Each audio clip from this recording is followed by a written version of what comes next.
Hello guys, कैसे हो आप सब। सो आई होप आप सब बहुत अच्छे हो। एंड आई नो अभी आप जो है थोड़ा फ्री महसूस कर रहे हो क्योंकि अभी आपके एग्ज़ाम्स हो चुके हैं। बट अभी जो है आप ज़्यादा कंफ्यूज भी होने वाले हो क्योंकि स्पेशली ये जो टाइम है ना, जब तक आपका रिजल्ट नहीं आता तब तक आप जो है बहुत सारी चीज़ें जो है डिसाइड करने वाले हो कि बुक्स क्या लेने हैं, क्लासेस क्या लेने हैं। एंड इससे भी ज़्यादा इंपॉर्टेंट है कि आपको जो है कुछ इन्फॉर्मेशन सीएस एग्जीक्यूटिव की होना बहुत ज़रूरी है। जैसे कि ओरिएंटेशन क्या होता है, प्री एग्ज़ाम क्या होता है। तो मैं पूरी डिटेल्स आपको बता देती हूँ क्योंकि आप लोगों ने ना, आपके जब एग्ज़ाम हुए थे ना उसके पहले ही आप लोगों ने ये मुझसे सवाल पूछे थे 10 दिन पहले। तो बेटर है मैं जो ये वीडियो अपलोड कर रही हूँ सो दैट आप जो है मुझसे रिपीटेड क्वेश्चंस ना पूछे एंड आपके भी डाउट्स क्लियर हो जाए। सो सबसे पहले देखो, अगर आपको जो है सी एस एग्जीक्यूटिव में रजिस्ट्रेशन करना है तो रजिस्ट्रेशन सेम जैसे आपने C S E E T के लिए किया था, smash.ics है, उसी वेबसाइट पे करना है। एंड रजिस्ट्रेशन करने के टाइम पे अपनी डॉक्यूमेंट्स प्रॉपरली अपलोड करना, वरना ये होता है कि अगर आप प्रॉपरली डॉक्यूमेंट्स अपलोड नहीं करते हो तो आपको 6 मंथ्स का टाइम दिया जाता है। अगर 6 मंथ्स में भी जो है आप डॉक्यूमेंट्स प्रॉपरली अपलोड नहीं करते हो तो फिर उसके बाद जो है वो रजिस्ट्रेशन आपकी कैंसिल हो जाती है। तो वो ध्यान देना। उसके बाद फ़ीस की बात आती है। अब देखो गाइस, अब इस बार जो है फ़ीस चेंज हो गई है, फ़ीस का स्ट्रक्चर चेंज हो गया है। पहले जो फ़ीस थी वो थी 10.1 के, ठीक है। उसमें जो आपके स्टडी मटेरियल की भी फ़ीस इंक्लूडेड थी, सब फीस इंक्लूडेड थी। एंड उसमें ओरिएंटेशन एंड प्री एग्ज़ाम की भी फ़ीस इंक्लूडेड थी। ओरिएंटेशन एंड प्री एग्ज़ाम क्या होता है मैं आपको आगे चल के बताती हूँ। बट इस बार जो है कोरोना वायरस की वजह से जो है ना फ़ीस वो जो है रिड्यूस कर दी गई है। आई गेस 8 के है। एंड उसके बाद जो है एग्ज़ाम फॉर्म। तो गाइज देखो, जो आपने फ़ीस पे की उसमें एग्ज़ाम फॉर्म की फ़ीस इंक्लूडेड नहीं होती है।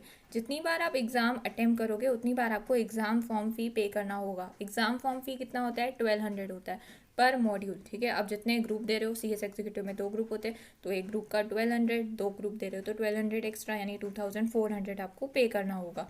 एंड उसके बाद जो है अब एग्ज़ाम फॉर्म कब फिल होता है, तो एग्ज़ाम फॉर्म फिल होता है आपका, अगर आप जून में एग्ज़ाम दे रहे हो तो एग्ज़ाम फॉर्म स्टार्ट हो जाता है फिल होना 26 फेब से लेकर 25 मार्च तक विदाउट लेट फ़ी।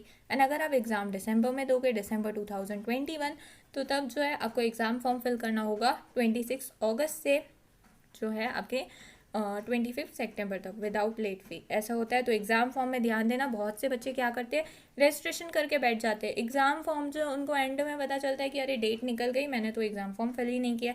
तो आप इस बात पे ध्यान देना। उसके बाद आता है ग्रुप्स। अब सी एस एग्जीक्यूटिव में ग्रुप्स कितने होते हैं, हम ग्रुप्स को ही मॉड्यूल भी कहते हैं, तो कन्फ्यूज़ मत होना ग्रुप क्या है मॉड्यूल क्या है, ठीक है।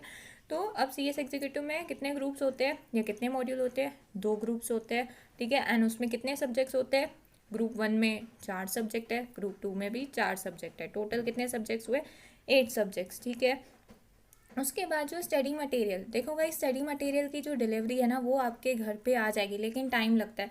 एंड आप जब फीस पे करोगे ना उसी फीस में इंक्लूडेड होता है, तो एक्स्ट्रा मत परचेस करना कि जो अगर मैं क्योंकि इंस्टीट्यूट के जो ई कार्ड से है ना आपको जो है बुक्स मिल जाते हैं।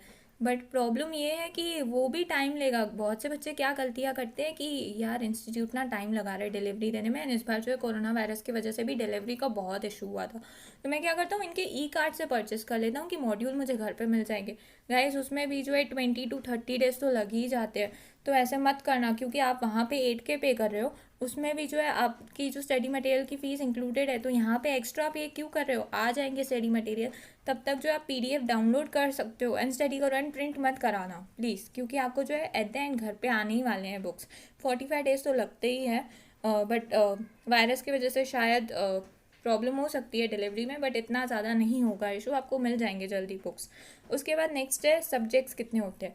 अब देखो आपको 8 सब्जेक्ट्स है, ग्रुप 1 में 4 सब्जेक्ट, ग्रुप 2 में 4 सब्जेक्ट। ग्रुप 1 में कौन से सब्जेक्ट होते हैं, ग्रुप 1 में सब्जेक्ट है जैसे कि JIGL, ठीक है। एंड उसके बाद CL यानी कंपनी लॉ, उसके बाद जो है SBEC setting up of business entities and closure, उसके बाद टैक्स है। एंड देन ग्रुप 2 में आपके सब्जेक्ट है कॉर्पोरेट एंड मैनेजमेंट अकाउंटिंग जिसको हम कहते हैं CMA। देन उसके बाद जो है आपका जो है financial and strategic management subject है जिसको हम FSM कहते हैं। उसके बाद economic business and commercial law जिसको हम EBCL कहते हैं। एंड उसके बाद जो है securities law and capital markets, इसको हम SLCM कहते हैं। ये सब्जेक्ट है ग्रुप 1 एंड ग्रुप 2 के, सभी 100 मार्क्स के। उसके बाद आता है सवाल कि इसमें से MCQ सब्जेक्ट कौन से है। यस आपको MCQ सब्जेक्ट है, 3 सब्जेक्ट MCQ के हैं। कौन कौन से, ग्रुप 1 में से टैक्स सब्जेक्ट है, ग्रुप 2 में से जो है कॉर्पोरेट एंड मैनेजमेंट अकाउंटिंग जो है एमसीक्यू है। उसके बाद जो है ग्रुप 2 में से ही जो है फाइनेंशियल एंड स्ट्रैटेजिक मैनेजमेंट, वो भी जो है क्या है आपका एमसीक्यू सब्जेक्ट है। यानी कि ग्रुप 2 में 2 एमसीक्यू सब्जेक्ट है, वेयर एज ग्रुप 1 में एक एमसीक्यू सब्जेक्ट है। तो हम ऐसा कह सकते हैं ग्रुप 2 क्लियर करना ज़्यादा आसान है, क्योंकि 2 एमसीक्यू सब्जेक्ट होने की एडवांटेज होती है। अब यहाँ पे देखो आप समझोगे कि एमसीक्यू सब्जेक्ट क्या होगा, कि ये जो एमसीक्यू सब्जेक्ट होंगे हमारे जो है क्या होने वाले, ऑनलाइन नहीं होने वाले, ये ओएमआर शीट पे होते हैं, ऑफलाइन ही होंगे। एंड आपके जो दूसरे सब्जेक्ट्स जो मैंने बताया ना वो डिस्क्रिप्टिव फॉर्म में। ये मत समझ लेना कि एमसीक्यू बेस्ड है, सिर्फ 3 सब्जेक्ट एमसीक्यू बेस्ड है, बाकी सब जो है आपके जो है डिस्क्रिप्टिव, यानी कि आपको पूरे वो 100 मार्क्स के लिखने हैं। एंड उसके बाद इन सब्जेक्ट्स में जो है ना एमसीक्यू सब्जेक्ट्स को छोड़ के पूरे जो है क्वेश्चन होने वाले हैं, उसमें जो सीए की तरह जो है एमसीक्यूज नहीं आते, ये बात आप समझ लेना। एंड इस सब्जेक्ट में जो है ओएमआर बेस्ड है, ठीक है। आपको जो है ओएमआर शीट यहाँ पे स्क्रीन पे दिख रही होगी, उसमें जो है आपको जो है सर्कल करने होते हैं आंसर्स। एंड यहाँ पे जो है नेगेटिव मार्किंग भी है। आपको सीएसईटी में नेगेटिव मार्किंग नहीं थी, या सीएस फाउंडेशन में भी नेगेटिव मार्किंग नहीं थी, लेकिन जो है सीएस एग्जीक्यूटिव में नेगेटिव मार्किंग होती है 1/4 रेशो में। यानी कि अगर मेरा एक आंसर जो है रॉन्ग गया तो वहाँ पे क्या होगा, जो 0.25 मार्क्स है ना मेरे पूरे चारों क्वेश्चन में से जो है कट हो जाएगी। तो नेगेटिव मार्किंग ये है। उसके बाद पासिंग मार्क्स कितनी है, देखो हर एक सब्जेक्ट में आपको जो है 100 में से 40 मार्क्स चाहिए, ठीक है। ये तो सीएसईटी में भी था, सेम ही है। उसके बाद जो है 50% एग्रीगेट, ये भी सीएसईटी में था, सेम ही है। तो यहाँ पे यानी कि अगर आपका जो है 2 ग्रुप दे रहे हो तो 800 मार्क्स हैं, तो 800 में से 50% कितना, यानी कि 400। एंड उसके बाद जो एक ग्रुप में कितनी पासिंग मार्क्स चाहिए, ठीक है, सब्जेक्ट में तो 40, लेकिन एग्रीगेट वाइज कितना, यानी कि एक ग्रुप में आपको कितनी मार्क्स चाहिए, 200 आउट ऑफ 400, समझा। उसके बाद नेक्स्ट है ओरिएंटेशन एंड प्री एग्जाम। ये तो बहुत इंपॉर्टेंट है। एंड बच्चे जो है ना इसी के वजह से रोते भी बहुत है सीएस एग्जीक्यूटिव में, क्योंकि गलतियां भी करते हैं। मैं बताती हूँ क्या है ओरिएंटेशन।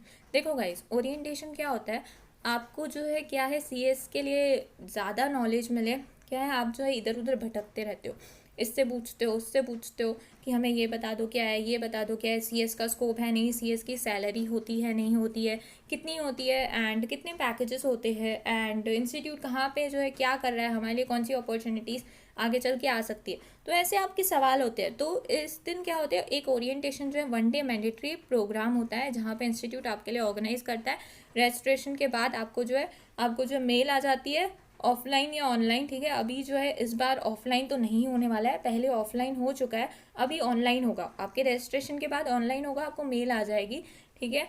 क्यों ऑनलाइन होगा, क्योंकि क्या है वायरस के वजह से जो है नहीं लगता है मुझे कि ऑफलाइन होने वाला है, तो मोस्टली ऑनलाइन होगा। ऑनलाइन भी कर सकते हो आप। तो क्या होता है इसमें इसमें जो है ना इंस्टीट्यूट के जो मेंबर्स होते हैं वो आपको जो है पूरे सीएस कोर्स के बारे में इंफॉर्मेशन बताते हैं कि क्या है, क्या अपॉर्चुनिटीज़ है, क्या स्कोप है, सीएस जो है कैसे काम कर सकता है। तो ये सारी information and exams, passing marks, H information आपको बताते हैं। क्यों, क्योंकि जो है ताकि आपको कोई भी प्रॉब्लम ना हो, आप किसी से भी सवाल पूछने की आपको जो है ज़रूरत ना पड़े।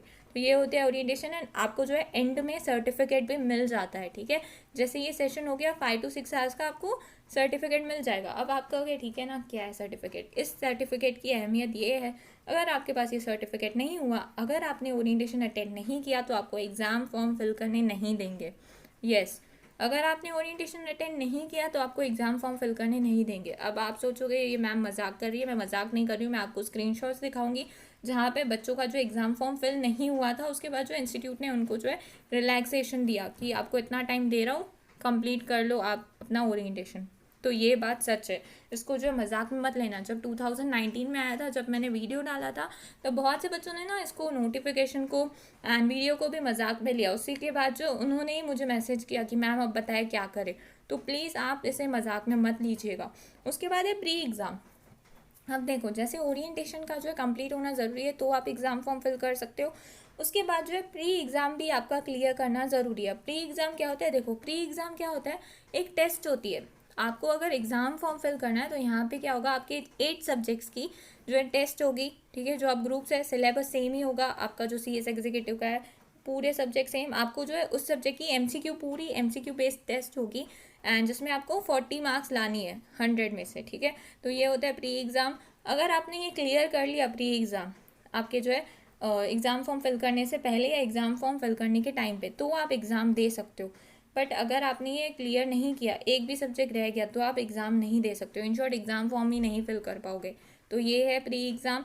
एंड ये जो है प्री एग्ज़ाम आप रजिस्ट्रेशन करने के बाद डेली दे सकते हो। ई लर्निंग पोर्टल होता है इंस्टीट्यूट का, आप डेली दे सकते हो। आपका जब पोर्शन हो जाए आप तब दे देना, लेकिन ये याद रखना देना ज़रूरी है। नहीं दोगे तो एग्ज़ाम फॉर्म फिल नहीं कर पाओगे। तो ओरिएंटेशन एंड प्री एग्ज़ाम इसके लिए जो है इम्पॉर्टेंट है। एंड उसके बाद आता है सेट ऑफ। अब सेट ऑफ क्या होता है? देखो, बहुत से बच्चे ना ये सेट ऑफ करके जो है बहुत ही बोलते हैं कि इसकी क्या एडवांटेज है। सेट ऑफ का गाइज एडवांटेज उनको ही मिलता है जो बोथ ग्रुप देते हैं। बट है क्या सेट ऑफ? सपोज एक एग्जांपल लेते हैं।